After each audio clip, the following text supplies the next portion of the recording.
저는 오늘 이 시간 계시록 2장 1절로 7절의 말씀을 가지고 어디에서 떨어졌는지를 생각하라는 제목으로 잠시 말씀을 나누도록 하겠습니다.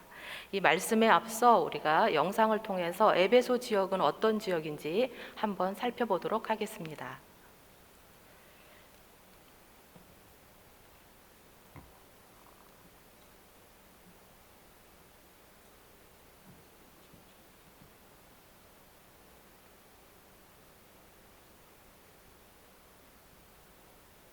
중요한 도시 중의 하나였습니다. 상업과 무역의 중심지로 매우 번화한 도시였습니다. 이러한 이유로 여러 곳에서 많은 이민자들이 자신들의 문화와 세계관, 종교를 가지고 에베소로 몰려왔습니다. 그 결과 에베소는 50여 개의 신을 섬기는 영적 도가니가 되었습니다.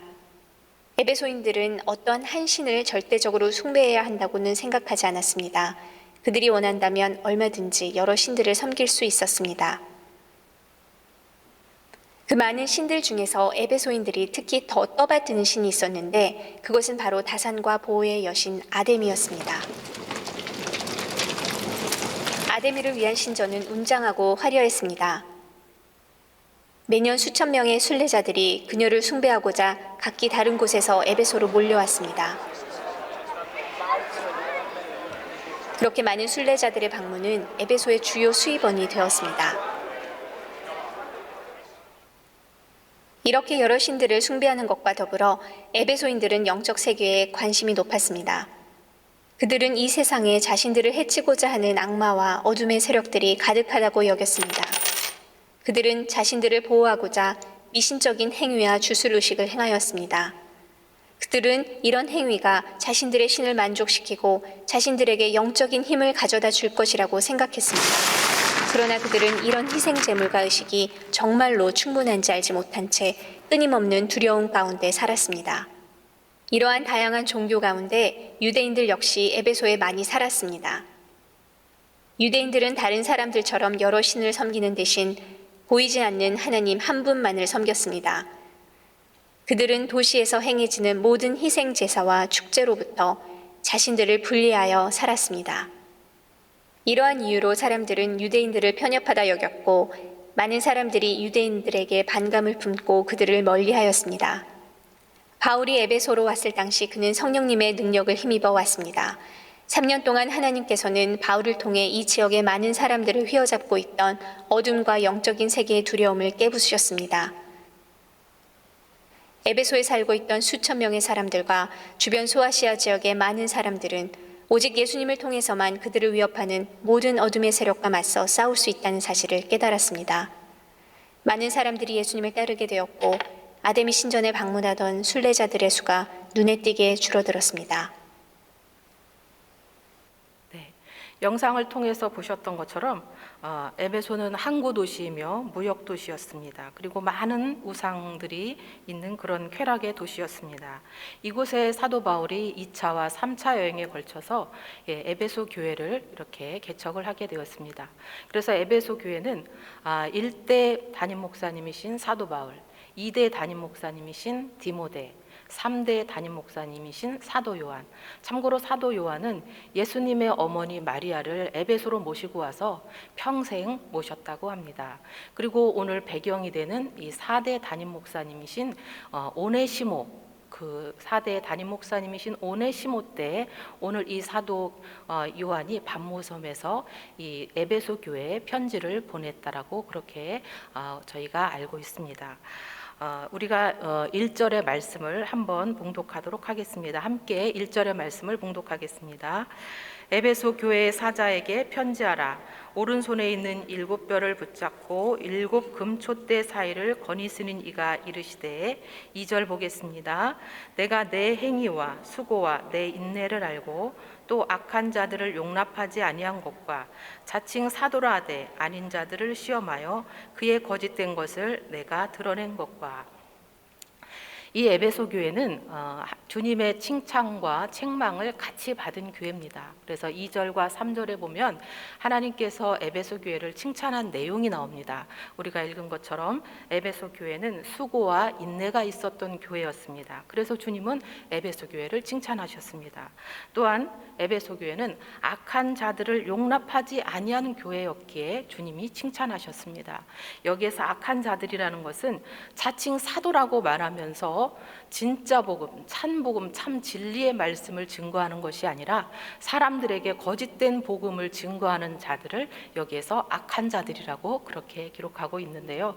이 에베소 교인들은 늘 사도 바울을 통해서 2년 동안 두란노 서원에서 하나님의 말씀을 꾸준히 배우고 연구하고 그리고 늘 하나님의 말씀을 묵상하고 그리고 그 말씀대로 살려고 애쓰는 사람들이었기 때문에 거짓 선지자들이 들어와서 교회에서 말씀을 전할 때 그들은 영적인 분별력을 가지고 저 말씀은 거짓된 것이다. 저 말씀은 참된 진리가 아니다라고 분별할 정도로 영적으로 아주 말씀에 수준 있는 그런 교회였다라고 합니다. 그래서 주님은 이 교회를 칭찬하셨습니다. 3절에 보면 3절에 보겠습니다. 또 내가 참고 내 이름을 위하여 견디고 게으르지 아니한 것을 아노라 이렇게 말씀하고 있습니다. 에베소 교회가 또 칭찬받을 수 있었던 이유는 3절의 말씀입니다. 참았다라고 말합니다. 여기서 참았다라는 것은 인간의 극한 상황에 도달했을 때, 인간의 한계 상황에 도달했을 때 포기하지 않고 이를 악물고 끝까지 견디어내는 것을 여기에서 말하는 참고라는 그 말씀의 의미가 있습니다. 보통 사람들은 인간의 한계에 도달했을 때 포기할 수밖에 없습니다. 극한 상황에 다다랐을 때 포기할 수밖에 없는데 이 에베소 교인들은 굉장히 어렵고 힘든 그런 극한 상황에 처해 있을 때 그들은 포기하지 않았습니다.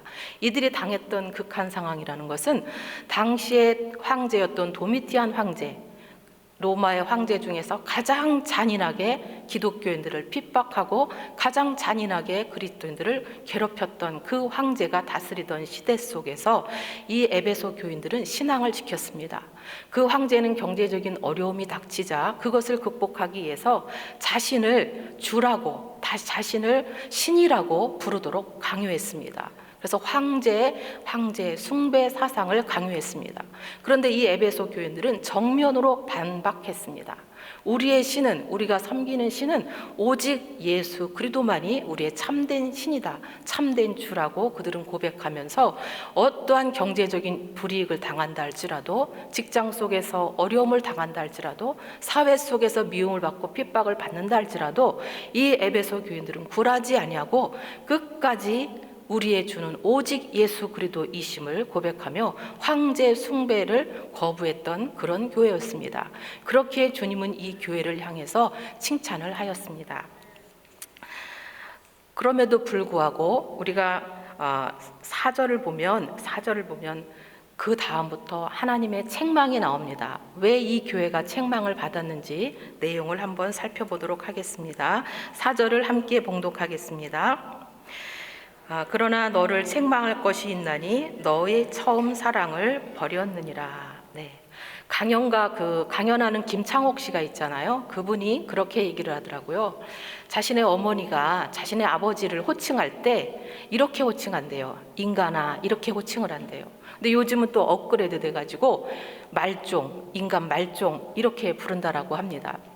우리 집에도 인간이 한 분 계신데 그것은 이분이 얘기하는 것은 부부가 오래 살다 보면 사랑이 식어지고 서로에 대한 존경심이 떨어지고 그래서 관심이 없어지는 그런 이야기를 단면적으로 보여지는 그 얘기라고 합니다. 그런데 이 에베소 교회를 보면요, 우리가 하나님에 대해서 그렇게 열심으로 하나님을 섬겼던 교회고 핍박을 이겼던 교회임에도 불구하고 이들이 하나님의 책망을 받을 수밖에 없었던 것은 그들이 하나님에 대한 사랑이 식었기 때문입니다. 우리가 주님에 대한 사랑이 식었을 때 나타나는 현상들이 어떻습니까? 주의 이름을 부르지 않습니다. 아버지의 이름을 부르지 않습니다. 주의 이름을 부르는 자에게 구원이 임한다고 했는데 교회는 나와도 신앙생활은 해도 내가 정말 하나님의 은혜를 잊고 사는 자인지 아니면 내가 정말 신앙인인지 헷갈릴 정도로 전혀 맹숭맹숭하고 감격이 없는 그런 신앙생활을 하게 됩니다. 그리고 우리가 주님과 주님의 사랑이 식어졌을 때, 내가 주를 향한 사랑이 식어졌을 때 온통 내 마음과 생각 속에는 주님에 대한 생각은 없고 오직 세상적인 생각으로 가득 찬 우리의 모습을 보게 될 것입니다. 염려, 근심, 불안, 두려움, 앞으로 생활에 대한 염려, 물질에 대한 두려움, 어떻게 살까? 내 자녀는 어떻게 키울까? 내 자녀는 앞으로 어떻게 될까 하는 그런 내 건강은 또한 어떻게 될까? 온통 세상적인 염려로 우리의 마음이 가득 찬 것을 보게 됩니다. 우리가 하나님의 사랑이 내 안에 식어졌을 때 우리의 마음 가운데는 기도의 불이 꺼지게 된 것을 아마 경험하게 될 것입니다. 하나님은 제사장들로 하여금 하나님의 성소에 불이 항상 켜져 있을 것을 명령했습니다. 우리는 만인 제사장입니다.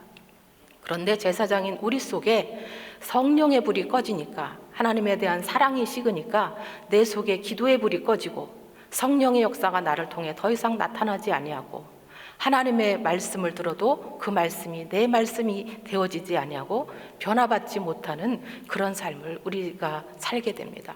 바로 에베소 교회가 교인들이 그러한 신앙생활을 했기 때문에 그들은 하나님께 책망을 받을 수밖에 없었습니다. 그 다음에 5절의 말씀을 보겠습니다. 그러므로 어디서 떨어졌는지를 생각하고 회개하여 처음 행위를 가지라. 만일 그리하지 아니하고 회개하지 아니하면 내가 내게 가서 내 촛대를 그 자리에서 옮기리라. 우리의 삶 가운데 주님이 우선순위가 되어지지 않음으로 인해서 내 삶 가운데 주님의 사랑이 식어졌을 때, 내가 주를 향한 사랑이 식어졌을 때 주님은 그것으로 우리를 포기하지 아니하시고 우리에게 이것을 해결할 수 있는 길을 열어주셨습니다. 그리고 그 해결할 수 있는 방법을 우리에게 알려주셨습니다. 그 말씀이 무엇입니까? 5절의 말씀인 것처럼 그러므로 어디서 떨어졌는지를 생각하라고 말씀합니다. 생각하라고 말씀합니다. 내가 언제부터 내 신앙생활이 이렇게 되었을까? 내가 옛날에 이러지 않았는데, 내가 옛날에 기도에 대한 열심도 있었고 전도에 대한 열심도 있었고 하나님의 성전을 향한 열심도 있었는데 내가 언제부터 내 마음이 이렇게 이렇게 대면대면하고 이렇게 내 심령이 아주 메마른 강야와 같이 되었을까? 한번 생각해 보라고 말씀합니다. 살펴보라고 말씀합니다. 도대체 나에게 무슨 일이 있었던 것일까? 왜 나와 하나님과의 관계가 이렇게 차갑게 변해 있을까? 왜 내 속에 이렇게 불이 다 꺼져 있는지 한번 생각해 보라고 말씀합니다.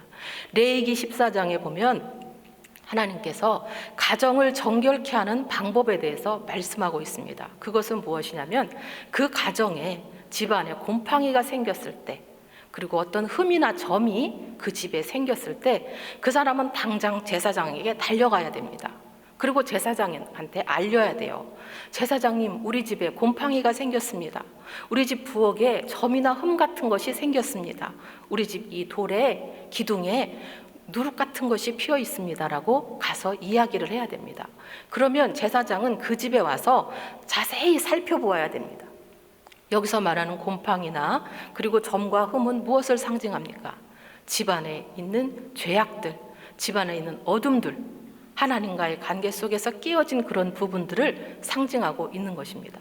그 다음에 제사장은 그 집에 있는 곰팡이나 점과 흠을 긁어내야 됩니다. 그리고 긁어내서도 안 되는 경우는 주님은 허물라라고 말씀합니다. 돌을 빼내라고 말씀합니다. 그리고 다시 지으라, 다시 세우라 말씀하십니다.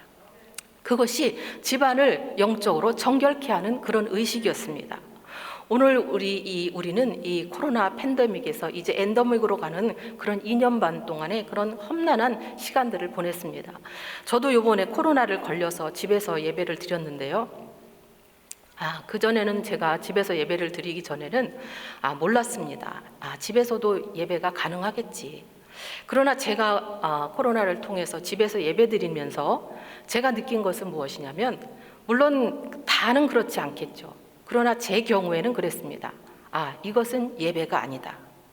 내가 하나님께 드려진 이 집에서 드려지는 이거는 예배가 아니다. 왜 예배가 아니냐면 우리가 하나님 앞에 나올 때는 준비된 마음이 있습니다. 그런데 집에서 예배를 드리니까요, 준비되는 마음이 없어요. 그리고 긴장감이 없습니다.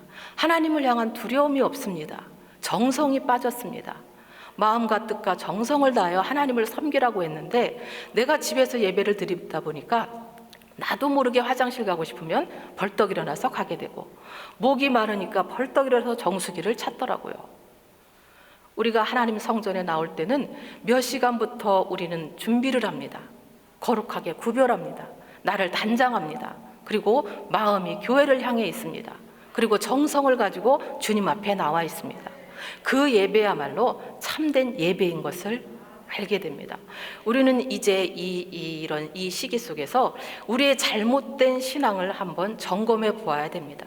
나의 예배 생활은 어땠는지, 내가 하나님을 섬길 때 지난날에 내가 받았던 그런 감격이 있는지, 내가 정말 주님을 사랑하는지, 내 속에 기도의 불은 꺼지지 않았는지, 내가 최근에 하나님 때문에, 예수님 때문에, 그 은혜 때문에 눈물 흘려본 적이 있는지, 내가 주님 전에 달려가서 기도하고 싶은 그런 간절한 열망이 있었는지 우리는 한번 나 자신을 살펴보아야 합니다. 나뿐만 아니라 우리 가정 속에 나의 자녀의 신앙생활은 어떤지, 나의 남편의 신앙생활은 어떤지 우리는 또한 살펴보아야 합니다. 그래서 주님이 말씀합니다. 에베소 교회를 향해서 너희의 첫사랑이 식었다. 그러나 그것으로 나는 너를 버리지 않는다.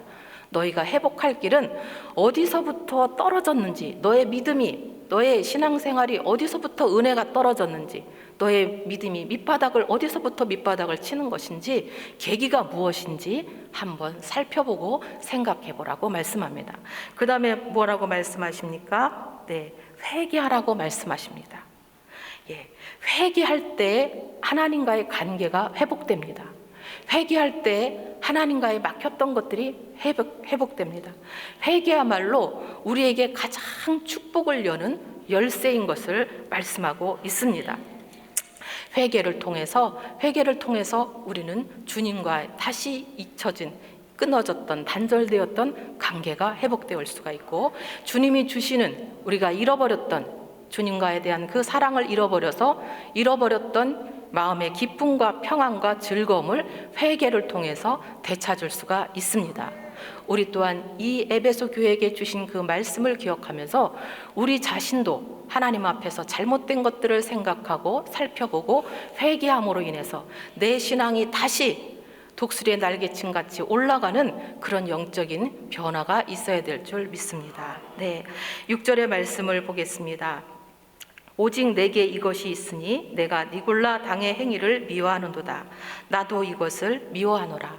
에베소 교회 속에 니골라 당이 있었습니다. 이 니골라 당은 영은 구원을 받았으니까 육은 마음대로 살아야 된다. 그래서 이 사람들은 그 육을 마음대로 삶으로 인해서 음란하고 타락한 그런 삶을 살았던 사람들이 이 니골라 당이라고 합니다. 이 니골라 당은 하나님이 뭐라고 말씀하십니까? 미워한다라고 말씀합니다. 미워한다라고 말씀합니다. 회개하지 아니하고 하나님과의 사랑을 회복하지 아니하고 끝까지 회개하지 않고 갔을 때 하나님은 그러한 자들을 미워하신다라고 말씀합니다. 하나님의 미움이 끝에 가면 무엇이 기다리고 있겠습니까? 그것은 바로 심판이 그들을 향해 기다리고 있는 것을 보게 됩니다. 하나님은 에베소 교회가 너희가 회개치 아니하면 너희의 촛대를 옮겨버리겠다고 그렇게 말씀하셨는데, 역사적으로 살펴보니까 에베소 교회가 정말 망했더라고요. 에베소 교회뿐만 아니라 에베소 지역 자체가 망했더라고요. 어떻게 망했냐면 3세기에 외부의 침입을 받았습니다. 그렇게 돈이 많고 무역의 중심지였고 그렇게 사람들이 부유한 부촌이었던, 오죽하면 얼마나 돈이 많은지 집들을 다 대리석으로 짓고 살고, 그리고 그 당시에도 2000년 전에도 공중 목욕탕을 가지고 있고 수세식 화장실을 가지고 있을 정도로 그렇게 부유했던 그 에베소 그 지역이 회개하지 않으니까 결국은 외부의 침입을 받게 되고, 그리고 항구 옆에 있는 큰 산이 지진으로 무너져 가지고 그 토사가 항구를 덮치는 바람에 더 이상 외국의 전 세계의 배들이 그 항구로 들어오지 못함으로 인해서 무역의 길이 막히고 경제가 막히니까, 그렇게 돈이 많던 도시에 돈이 말라가니까 사람들이 그 도시에서 한 사람 한 사람 떠나게 되고, 결국은 그러므로 인해서 교회까지 문을 닫게 되는 그런 일들이 역사적으로 있었습니다. 우리는 가정 속에서 왕 같은 제사장의 역할을 감당해야 됩니다. 우리는 가정 속에서 나에게 맡겨주신 그 사명을 우리는 감당해야 됩니다. 그러나 제사장이 바로 서지 못했을 때, 제사장이 하나님과의 사랑을 버리고 하나님과의 관계가 단절되었을 때, 제사장이 제사장의 역할을 감당하지 못했을 때, 그 가정은 하나님의 축복이 아니라 하나님으로 인한 심판을 받을 수밖에 없습니다. 그러므로 우리는 깨어 일어나야 될 줄 믿습니다. 이번 부활절 예배를 계기로 해서 우리의 2년 반 동안 눌려있던 우리의 영적 삶이 다시 깨어나고, 우리의 예배가 회복되어지고, 우리 속에 기도의 불과 전도의 불이 다시 불타올라야 될 줄 믿습니다. 7절에 주님이 그러한 자에게, 회복한 자에게 약속하시는 축복이 있습니다. 7절을 같이 읽겠습니다. 귀 있는 자는 성령이 교회들에게 하시는 말씀을 들을지어다. 이기는 그에게는 내가 하나님의 낙원에 있는 생명나무의 열매를 주어 먹게 하리라. 예, 이기는 자에게만이 주시는 축복입니다. 이기는 자에게만이 주시는 열매입니다. 그 열매는 생명의 열매라고 말합니다. 어떻게 우리가 이길 수가 있겠습니까? 무엇을 이겨야 됩니까? 우리 속에 있는 죄성을 이겨야 되고, 우리 속에 있는 세상과 타협하고자 하는 그런 것들을, 연약함들을 이겨야 되고, 우리는 세상과 맞서 싸워 이겨야 합니다. 그런데 내 힘으로는 이길 수가 없습니다. 이길 수 있는 방법은 오직 하나님과의 관계가 회복됨으로 인해서, 다시 첫사랑, 첫믿음이 회복됨으로 인해서 하나님이 주시는 힘으로만이 이겨서 승리할 수 있다라고 말씀합니다. 그리할 때 하나님이 약속하신 생명의 열매를 먹게 되는 축복이 임할 줄 믿습니다. 이 생명의 나무는 우리가 가야 될 최종 우리가 가야 될 천국에서 주님이 약속하신 말씀입니다. 계시록 22장 1절로 2절의 말씀을 보면 이런 말씀이 있습니다. 또 그가 수정같이 맑은 생명수의 강을 내게 보이니 하나님과 및 어린 양의 보좌로부터 나와서 길 가운데로 흐르더라. 강 좌우에 생명나무가 있어 12가지 열매를 맺되 달마다 그 열매를 맺고 그 나무 잎사귀들은 만국을 치료하기 위하여 있더라. 네, 이러한 축복을 하나님과의 관계를 통해서 회복된 자에게 주시는 이러한 은혜, 이러한 축복을 모두 받아 누리시기를 예수 이름으로 부탁을 드리겠습니다. 마지막으로 영상 하나 보시고 저는 설교를 마치도록 하겠습니다. 이 영상은요, 미국의 학교에, 고등학교에 기도가 금지되었습니다. 기도가 금지된 그런 상황 속에서 한 기독교인 학생이 그 기도가 금지된 그 상황을 안타까우며 하나님 편에 서서 취한 행동인데, 그 한 학생의 그런 행동이 전 세계 기독교인들에게 큰 감동을 주었습니다. 오늘 저희도 이 영상을 통해서 큰 감동이 있기를 바라면서 영상을 보도록 하겠습니다.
see forward.